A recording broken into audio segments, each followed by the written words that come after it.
함께 기도하고 오늘 강의를 시작하도록 하겠습니다. 하나님, 나의 하나님 감사합니다. 하나님께서 우리를 불러주시고 또 우리를 이 자리에 오게 하시고 또 우리의 마음을 열어주사 하나님에 대해 이야기할 수 있게 해주신 은혜에 감사드립니다. 오늘 우리가 나누고자 하는 이 이야기 속에서 우리가 무엇을 알아야 하고 또 무엇을 믿어야 하는지 알게 하여 주옵시고 주께서 원하시는 그곳에 우리가 도달할 수 있도록 우리를 인도하여 주시옵소서. 이 모든 말씀 우리 주 예수 그리스도의 이름으로 기도드립니다. 네, 오늘 오후 강의 제목으로는 그리스도의 선지자 직분이고 윤영복 교사 교육용 자료로는 소교리 문답 제24문에 관하여 제23문 그리스도께서 어떻게 선지자의 직분을 행하시는가에 대한 답은 그리스도께서 선지자의 직분을 행하시는 것은 우리를 구원하시고자 하시는 하나님의 뜻을 그 말씀과 성령으로 말미암아 우리에게 나타나시는 것이다. 먼저 그 히브리서 1장 1절을 보면은 이렇게 되어 있죠. 옛적의 선지자들로 여러 부분과 여러 모양으로 우리 조상들에게 말씀하신 하나님이 이 모든 날 마지막에 아들로 우리에게 말씀하셨으니 이 아들을 만유의 후사로 세우시고 또 저로 말미암아 모든 세계를 지으셨느니라. 히브리서 1장 1절에서 말하는 그 핵심적인 내용 그게 뭐냐면 이제 선지자들이 예수 그리스도에 대해서 이야기를 많이 했는데 그것은 이제 여러 부분과 여러 모양으로 이야기를 했다라는 것인데 결국에는 그 구약 성경에서 말했던 여러 부분과 여러 모양으로 예를 들면서 했던 그 분이 곧 예수 그리스도이다. 그리고 그렇게 예언되었던 그 분이 곧 예수 그리스도시고 그 언약의 말씀대로 하나님께서 구원자를 보낼 거라고 하셨던 그 말씀대로 예수님께서 이 땅에 오셨다는 거죠. 그에 대한 증거로서 요한복음 1장 18절을 볼 수 있는데 본래 하나님을 본 사람이 없으되 아버지 품속에 있는 독생하신 하나님이 나타내셨느니라. 요한복음 1장 18절에서 그 하나님께서 약속하셨던 그 구원자가 이 땅에 오셨는데 알고 보니 그의 본질이 하나님 자신이었다는 거죠. 이 모든 것을 성부와 성자와 성령 한 분 하나님께서 계획하시고 성취하신 일이다 이라는 것이고요. 자, 이렇게 될 것이라는 것을 선지자 모세가 예언을 했어요. 신명기 18장 15절을 보면 네 하나님 여호와께서 너희 중 네 형제 중에서 나와 같은 선지자 하나를 너를 위하여 일으키시리니 너희는 그 말을 들을지니라. 여기 단어가 좀 빠져있는데 왜 이렇게 빠져있을까? 그러니까 선지자 모세가 예수 그리스도의 오실 것에 대해서 선지자로서 오실 것이라는 것을 이제 예언을 했어요.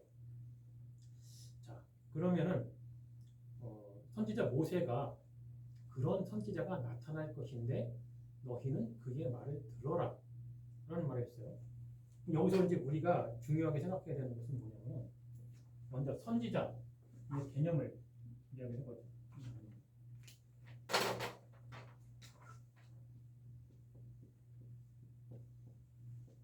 선지자가 뭐 하는 사람들이냐? 가장 중요한 게 하나님의 말씀.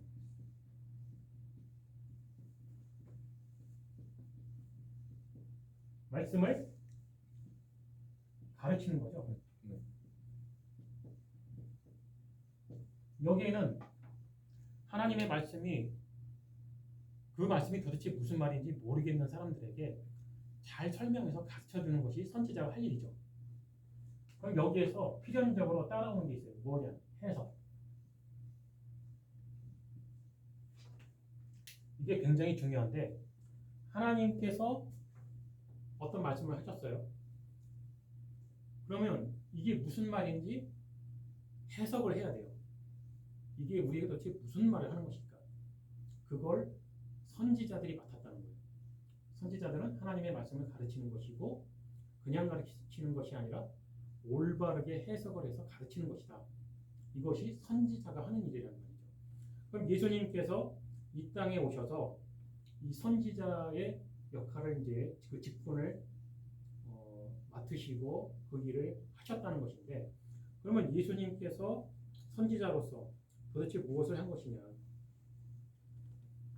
고린도전서 2장 13절을 보면 우리가 이것을 말하거니와 사람의 지혜에 가르친 말로 아니하고 오직 성령에 가르치신 것으로 하니 신령한 일은 신령한 것으로 분별하느니라 라는 말이 있는 것처럼 예수님께서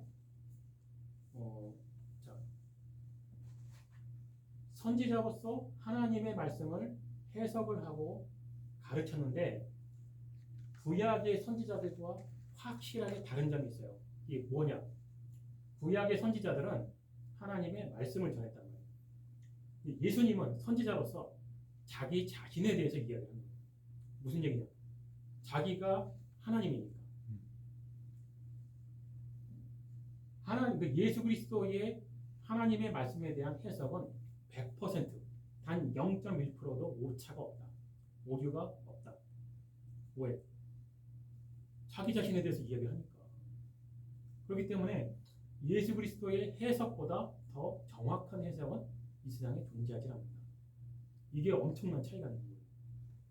그래서 예수님께서 하신 말씀, 오늘도 그 윤영부 설교 때 그런 얘기했지만, 지난주 설교 때 그런 얘기했지만, 천국에 관해서 예수님께서 천국에 관한 해석을 해주셨잖아요. 천국에 대해서 이야기할 때 하나님의 말씀을 맡은 자들, 바리새인들, 유대인들이 천국에 대해서 얼마나 잘못 알고 있었는지가 확실하게 드러났죠. 어떻게 드러났냐? 다른 이방 종교들이 가지고 있던 생각하고 똑같았다는 거죠. 하나도 다르지가 않았고 보통 사람들이 이야기하는 천국판과 다르지가 않았다. 근데 예수님이 그 천국에 대한 해석을 확실하게 깨져버렸잖아요. 오늘도 그런 얘기했지만 생각을 해보세요. 온 세상의 종교들이 말하는 천국과 지옥은 똑같아요. 그렇죠? 죽어서 그 영혼이 육체로부터 분리가 돼서 둥둥 떠다니다가 선한 일을 했으면 천국에 가고 나쁜 일을 했으면 지옥을 가고, 세상의 어떤 종교도 다르게 말하는 것이 없어요. 신기하게도 똑같아요. 그런데 오직 우리 주 예수 그리스도의 해석만이 틀려요. 곰곰이 생각해보면 명확히 알 수 있는 아주 단순한 진리인데,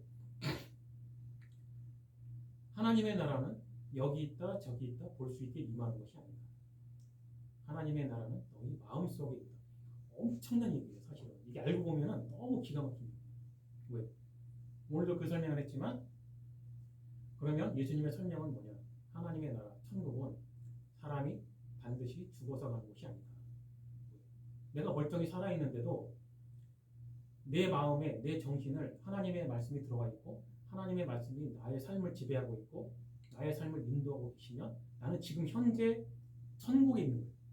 하나님의 나라에 살고 있고 나는 하나님의 백성인 것이고, 살아있어서도 이런데 죽어봤자, 그래서 이제 성도에게는 그런 겁이 없어지는 거예요. 내가 살아서도 천국을 사는데 죽어서 천국에 안 있겠느냐는 얘기죠. 하나님께서 그걸 약속을 하고 계시고, 참된 그리스도인은, 참된 하나님의 백성은 살아서나 죽어서나 이미 천국에 있는 것이고, 그래서 이미 보상을 받았다고 하는 거예요. 그럼 믿지 않는 자들이 이미 자기 상을 받았다. 이게 또 무슨 말이에요? 이것도 무서운 말이라는 거예요. 왜? 천국의 진리를 해석을 말씀해 주신 것처럼 동일한 거예요. 그들에겐 천국이 없어요. 살아서나 죽어서나. 그러니까 생명을 창조하신 창조주 하나님께는 사실상 우리들이 심각하게 무섭게 생각하는 살아있다 죽었다의 의미가 없는 거예요. 하나님의 말씀이 나와 함께 계시는 그 순간이 나는 천국에 있는 거란 말이죠. 그래서 참된 그리스도인들, 그 옛날에 겁 없이 세상 사람들이 보기엔 겁 없이 순교했던 사람들이 바로 이 개념을 가지고 있는 거예요. 왜 살아있으나 죽었으나 이게 별 의미가 없는 거예요. 나는 하나님과 함께 있고 나는 이미 천국에 있으니까. 이 해석을, 그런데 교회에서는 왜 잊어먹고 살고 있는가? 그것이 바로 예전에 이제 그 설명을 했는데, 이 설명을 이제 하긴 해야 되겠어요. 오늘 배우는 내용에 상당히 중요한 부분이기도 한데 이게 뭐냐? 하나님께서는 성경을 주셨어요. 계시의 말씀으로 성경을 주셨어요. 근데 문제는 뭐냐? 사람들이 태초부터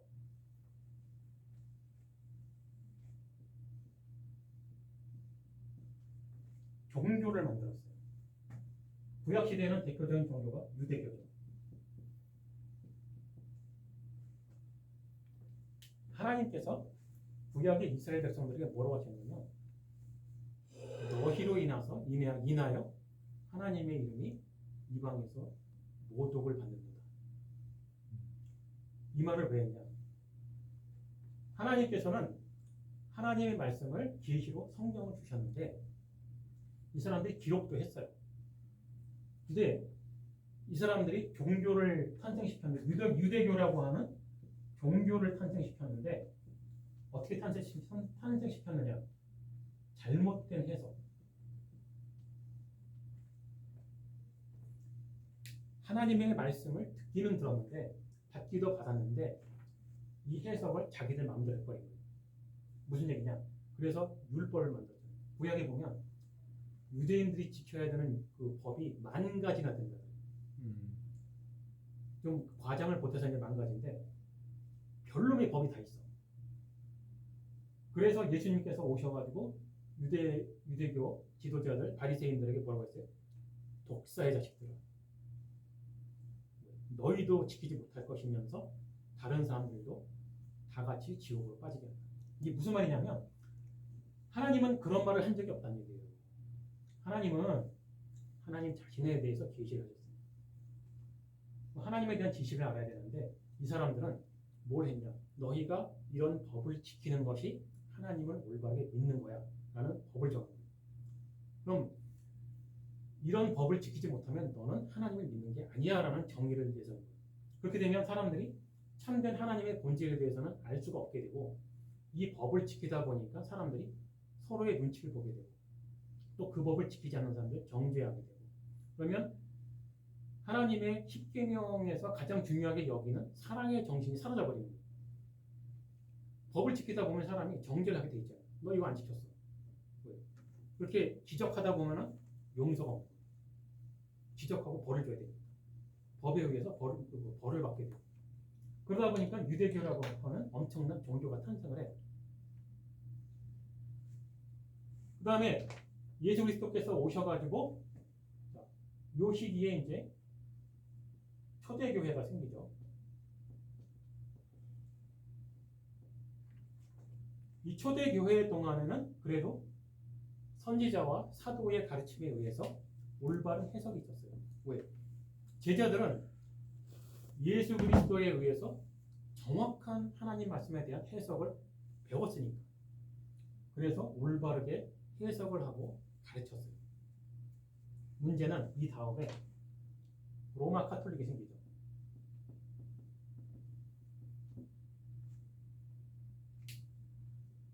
이 로마 카톨릭이 생기면서 뭘 해요? 여기에서 헬라 철학을 받아들이잖아요. 헬라 철학. 그럼 헬라 철학의 핵심적인 부분이 뭐예요? 바로 플라톤의 이데아죠. 이데아의 세계와 이 물질의 세계.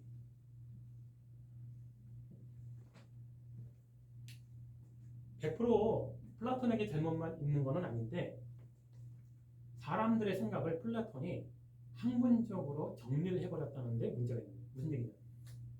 영적 세계와 물질적 세계를 구분을 하다 보니까 보편 사상이 생겨요. 그러면 이 보편 사상 때문에 또 뭐가 생기느냐? 사후의 세계에 대해서 사람이 죽으면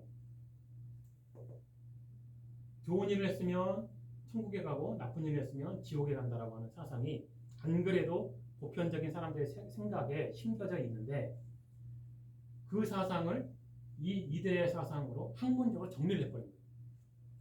그러면 이 사상을 로마 카톨릭이 헬레니즘을 받아들이면서 교회 내에서 바로 천국과 지옥이라는 장소를 만들어버려요. 로마 카톨릭이 천국과 지옥만 만들었느냐? 그게 아니야. 천국과 지옥이 있는데 여기에 연옥을 만들잖아요. 이 연옥 사상은 어디서 오냐? 신플라톤주의.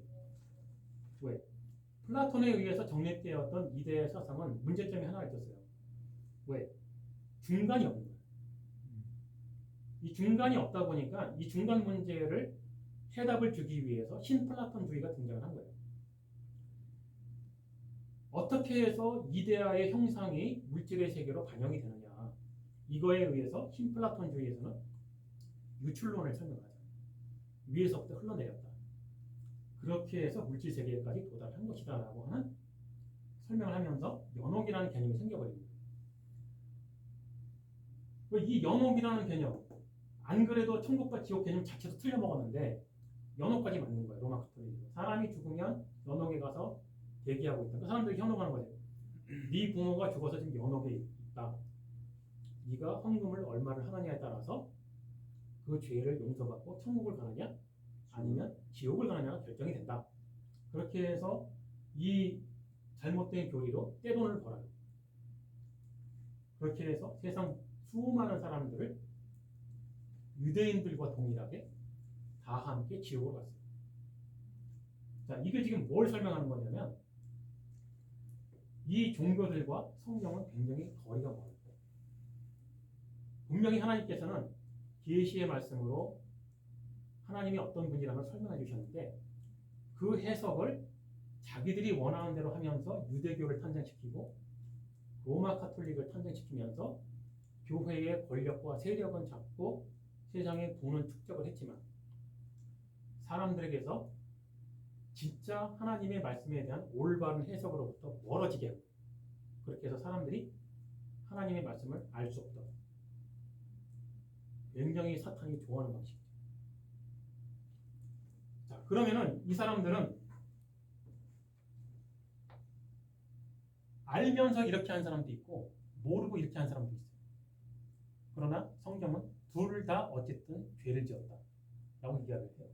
무슨 얘기냐면 무지는 죄예요. 모른다는 것이 결코 올바른 핑계가 되지를 못한다.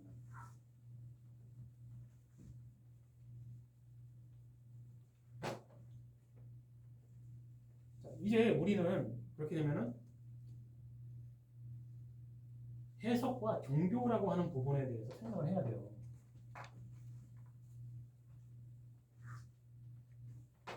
무슨 얘기냐?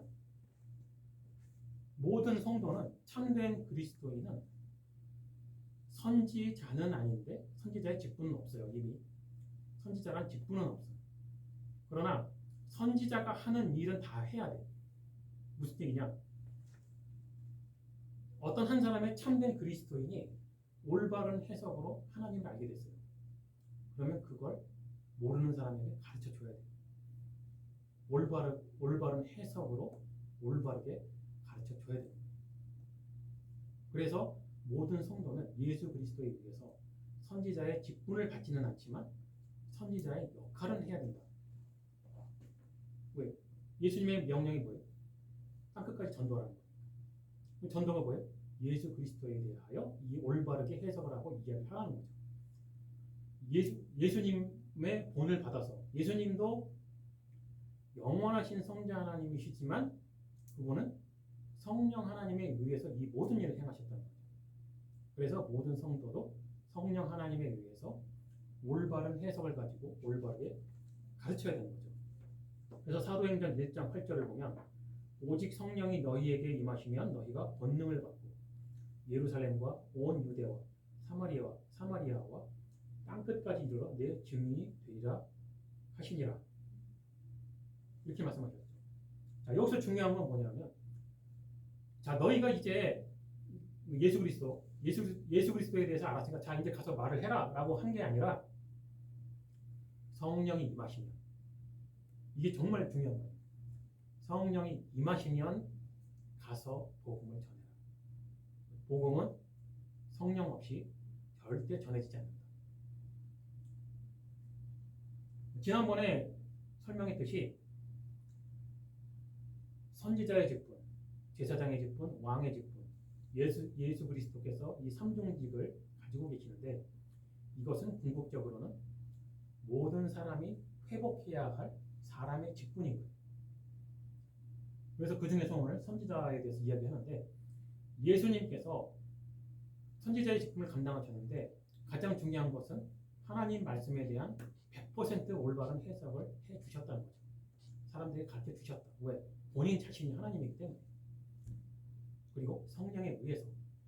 그러면 그 말씀을 믿는 사도부터 해서 그의 제자들 그리고 모든 그리스도인들은 예수님을 본받아서 성령에 의하여 하나님의 말씀을 올바르게 해석하고 그것을 가르쳐야 할 선지자적인 의무와 책임이 있다. 아무도 그런 직분은 없지만.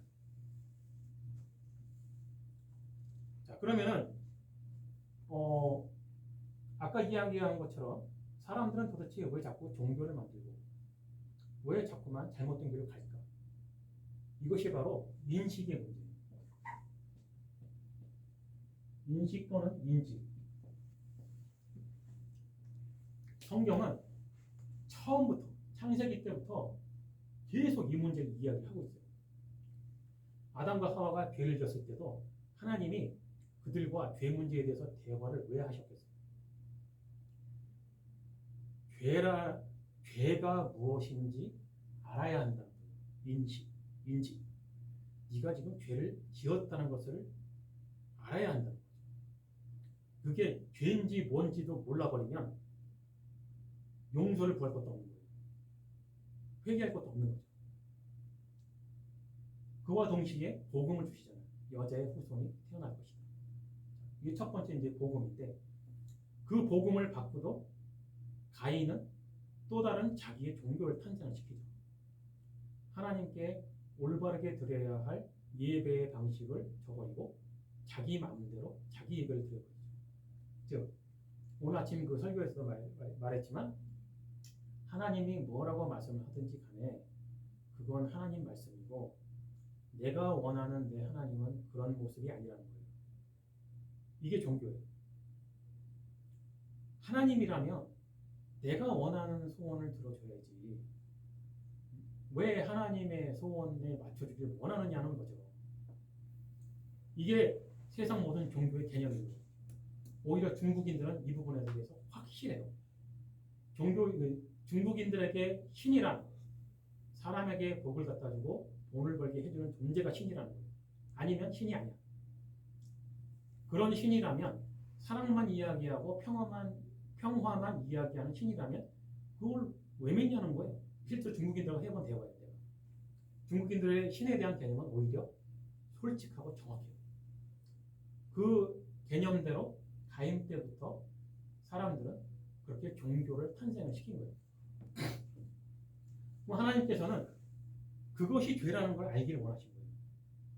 그리고 하나님이 누구이고 네가 누구인지 이 지식을 올바르게 알아야 된다. 인식하고 인지를 해야 된다라는 것을 창세기 때부터 에덴 동산에서부터 지금까지 꾸준히 이 얘기를 하는 거예요. 자, 그럼 여기서 이제 우리가 안다는 게 도대체 무엇일까에 대해서 이야기를 해야 할 때가 오는데 이 예를 좀 들기가 좀 그랬는데 왜냐면 이게 스페인어라서 영어도 아니고 스페인어로 예를 들어도 될까 지금 생각했는데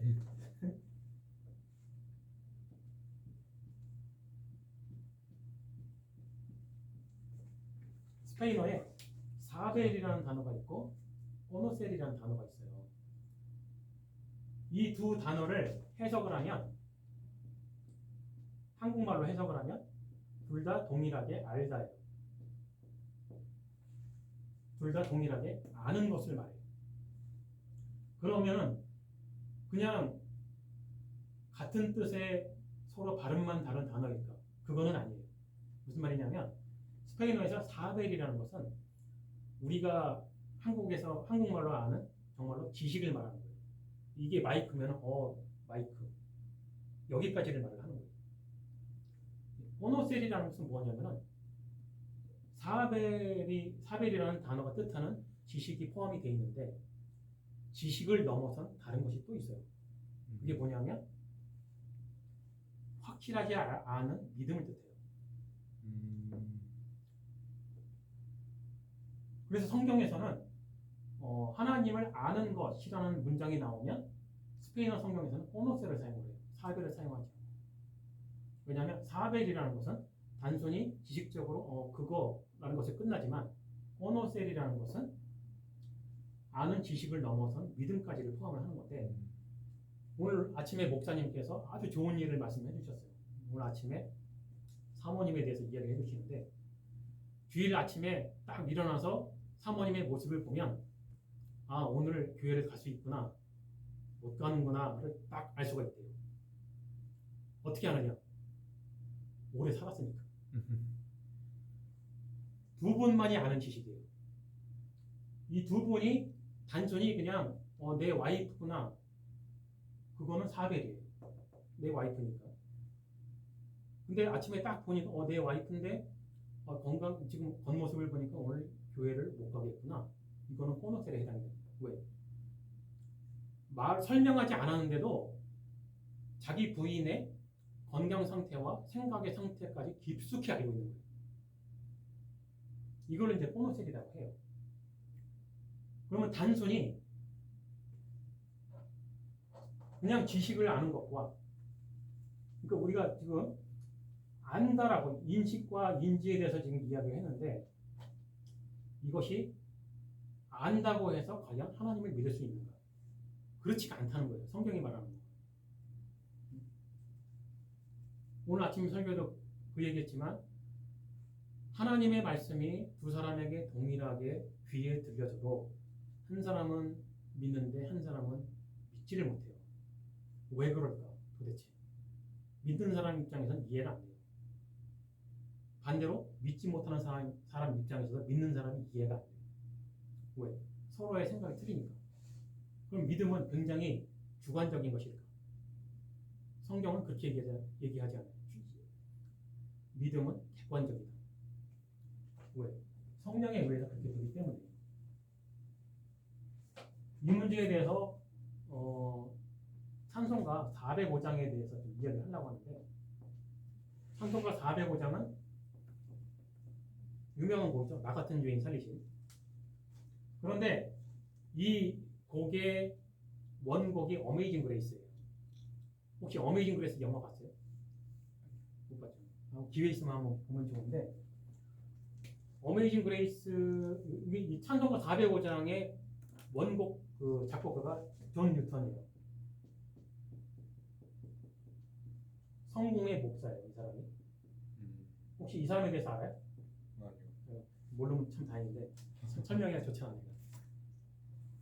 노예선 선장이었어요. 오늘 목사님께서 또 아프리카 얘기를 또 기가 막히게 또 타이밍 좋게 이야기하셨는데 존 뉴턴이 영국 사람이고 노예선 선장이었어요. 그때 당시에는 배를 한 척 가지고 있다면 엄청난 부자예요. 그 중에서도 선장이야. 그래서 아프리카에 가서 노예들을 잡아다가 영국에다가 갖다 팔았어요. 떼돈을 벌고 있었어요. 이 사람한테는 아프리카의 흑인들은 말을 할 줄 알고 생각을 할 줄 아는 동물이었어요. 사람이 아니야. 그래서 데리고 가다가 병에 걸려서 죽었으면 바다에 던지든지 뭐 마음에 안 들면 때리든지 더 마음에 안 들면 그냥 죽이든지 뭐든지 자기 마음대로 했어요. 이 상태에서 이 사람이 어느 날 이제 폭풍우가 치는 밤 이제 항해를 하고 있는데 어마어마하게 큰 파도가 자기 배로 몰려오더래요. 거기에서 공포를 느꼈는데 어떤 공포를 느꼈냐면 하나님에 대한 공포를 느꼈대요. 이 사람이. 그래가지고 그 자리에서 무릎 꿇고 하나님 살려주십시오. 그랬다는 거예요. 근데 이 순간 이 사람이 뭘 알았냐면 하나님이 두려운 존재라는 걸 알았어요. 이건 정말 그 선택론을 인정할 수밖에 없는데 그래서 이 사람이 이 찬송가 405장 어메이징 그레이스 원곡 가사는 한국어 가사하고 틀려요. 원곡 가사는 이제 뭐라고 나오냐면 그야말로 놀라우신 은혜죠. 어메이징 그레이스는 놀라우신 은혜인데 더 이상 표현할 수 있는 단어가 없어서 어메이징 그레이스일 뿐이에요. 이 사람이 느낀 그 감정은 내가 이해를 하겠더라고. 도무지 이해도 안 되고 설명도 안 되는 거예요. 왜?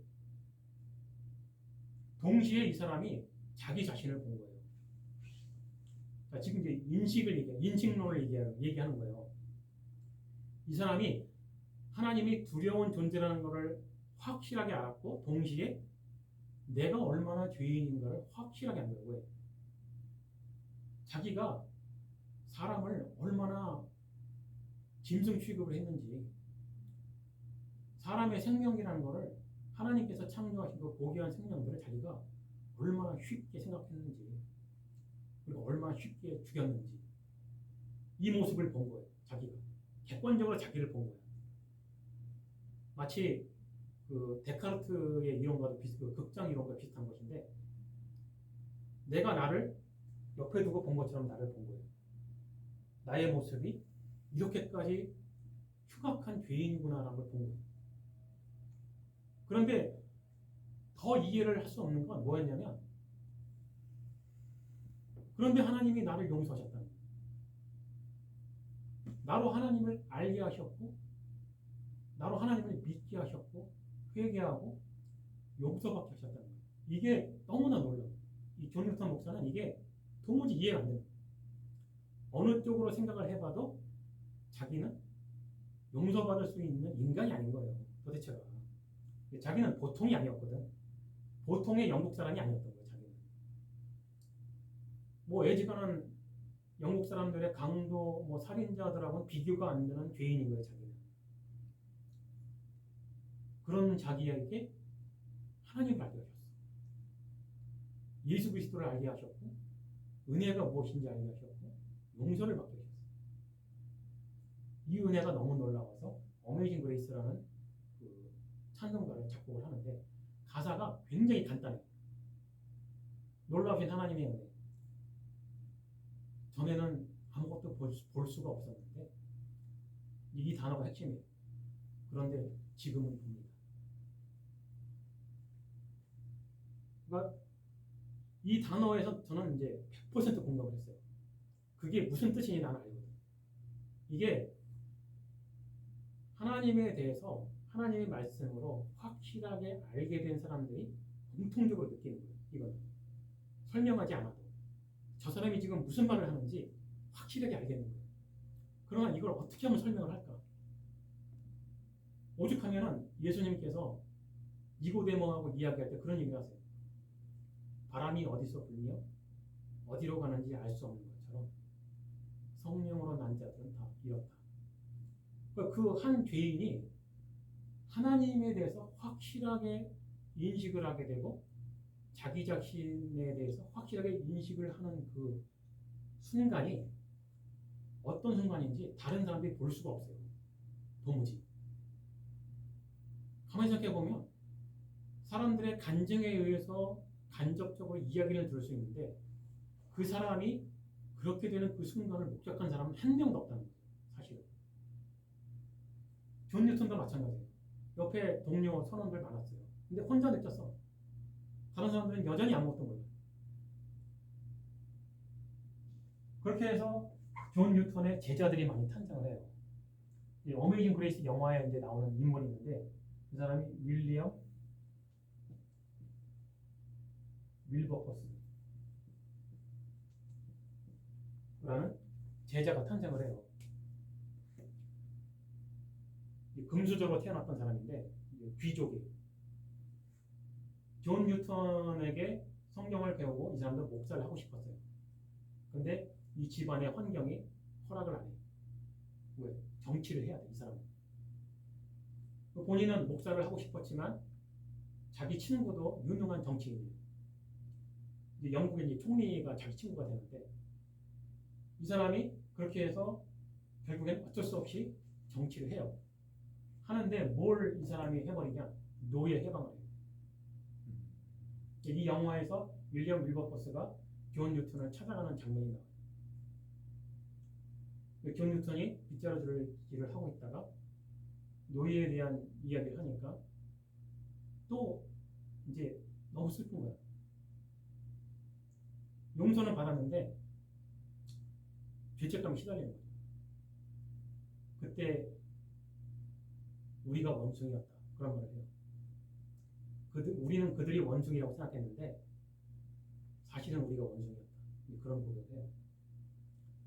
결국에는 존 뉴턴의 제자가 이 윌리엄 윌버포스가 흑인 노예들을 해방시키는 그런 역사적인 일을 수행을 하는데 이 사람도 존 뉴턴처럼 동일한 걸 경험합니다.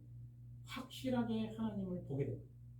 물론 이제 자기 눈으로 본다는 게 아니라 하나님의 말씀에 의해서 하나님의 존재에 대해서 알게 되고 자기 자신에 대해서 객관적으로 보게 됩니다. 내가 어떤 사람인지, 내가 얼마나 흉악한 사람인지. 근데 존 뉴턴에 비하면 우리들이 보기엔 윌리엄 윌버포스는 지은 죄가 별로 없어요. 그냥 금수저로 태어난 거고. 근데 본인은 그렇게 생각 안 해요. 본인도 그래도 자기도 죄인이라 생각에 빠져 있어요. 근데 이 생각은 하나님을 확실하게 알게 된 사람들은 동일하게 느끼는 감정이에요. 참된 하나님의 백성, 참된 그리스도인들이 겸손하려고 겸손하는 게 아니에요. 왜 겸손하냐? 하나님을 올바르게 알게 되고 자기 자신의 모습을 올바르게 보게 되면 겸손해질 수밖에 없어요. 내세울 게 아무것도 없는 거예요. 도대체가 내가 옆에 사람보다 나은 게 하나도 없는 거예요. 도대체가 그냥 하나님을 몰랐던 때 나는 그때는 왜 도대체 하나님을 몰랐을까라는 후회도 있고 그동안 지었던 죄에 대한 후회도 있고 그랬던 기억들 때문에 항상 죄책감에 휘달려서 살고 있는 거예요. 이런 것처럼 하나님을 안다는 것이 무엇일까? 그것은 사람과의 비교도 마찬가지예요. 사람과 사람이 생각을 나누잖아요. 이렇게. 상대방이 나하고 동일한 생각이 있을 때 공감을 하잖아요. 아, 맞아. 이런 것과 동일한 거예요. 하나님의 그 생각을 그렇게 공감이 됐을 때 확실하게 그걸 알게 됐다라고 말을 하는 거예요. 어설프게 지식적으로 문장으로만 알게 되는 건 그건 지식.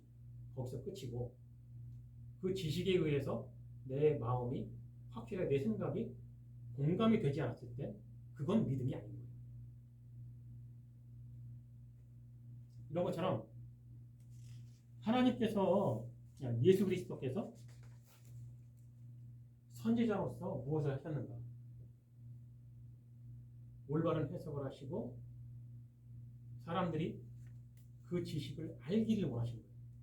근데 지식적으로만 아는 것이 아니라 믿음으로까지 도달되는 그 지식이 있기를 원하신 건데 마치 부부 사이에서 서로가 오래 살았기 때문에 알 수밖에 없는 그런 말을 하지 않아도 알게 되는 그런 지식들, 그런 아는 것, 그런 상태의 하나님과의 관계가 되기를 원하는 거예요. 그래서 하나님께서 구약 성경에서 이스라엘 백성과 하나님의 관계를 여러 가지로 설명을 하잖아요. 마치 부부의 관계처럼, 부모와 자식의 관계처럼, 왕과 신하의 관계처럼 이 모든 관계가 설명이 마찬가지인 거예요. 오래 서로 알고 지내야만 알 수밖에 없는 그런 지식들, 믿을 수밖에 없는 그런 지식들, 그런 것을 알기를 원하십니다. 이게 바로 올바른 인식인 거예요. 올바른 인식이고 인지이다. 그것이 아는 것이다. 그것이 올바른 믿음으로 가는 것이다. 그런 겁니다.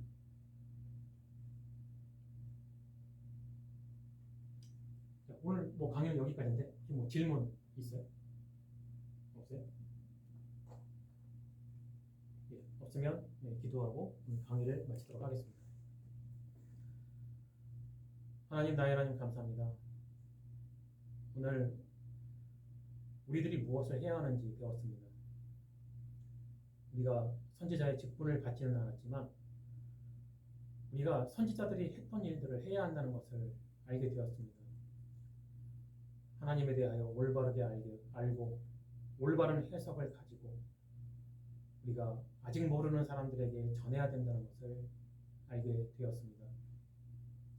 그러나 우리는 우리 스스로 할 수 있는 것이 아니고 성령에 의해서만 그런 일을 할 수 있다는 것을 또한 알게 되었습니다.